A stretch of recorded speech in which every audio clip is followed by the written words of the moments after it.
네, 방금 보신 소득 격차, 빈부 격차는 지난해 1분기부터 줄곧 안 좋아졌고 4분기에 더 나빠진 겁니다.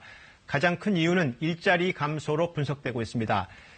정부가 최저임금 인상, 근로장려금 같은 소득 주도 성장을 내세워서 정책을 펴고 있지만 정책의 효과가 아직 나타나지 않고 있다는 지적이 나오고 있습니다. 계속해서 임세영 기자입니다. 저소득층에 대한 소득 보완책은 여러 가지가 있습니다. 정부는 최저임금을 인상하고 기초연금도 올렸습니다. 일하는 사람한테는 장려금을 얹어주고 또 힘들다는 자영업자들을 위해서는 신용카드 수수료도 깎아줬습니다. 그런데도 저소득층 소득은 줄어들었습니다.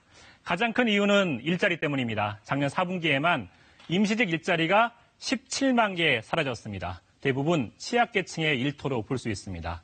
소득 하위 20%는 일하는 사람이 한 집에 단 0.64명에 그쳐서 1년 전보다 그 수가 줄었습니다. 사업하는 저소득층의 소득도 줄었고 일부 영세업자들은 최하위 계층으로 주저앉기도 했습니다.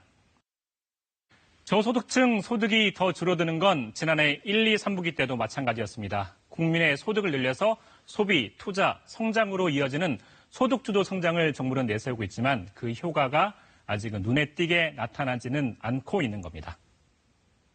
정책을 담당하는 측면에서 굉장히 송구스럽게 생각을 하고요. 인구 구조적인 측면도 있었고 경기가 어려웠던 측면도 있었고 정책적 요인도 있었다고 저는 생각이 듭니다.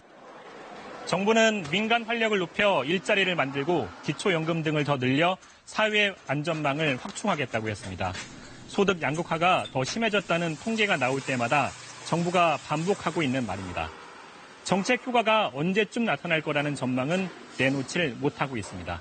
KBS 뉴스 임세영입니다.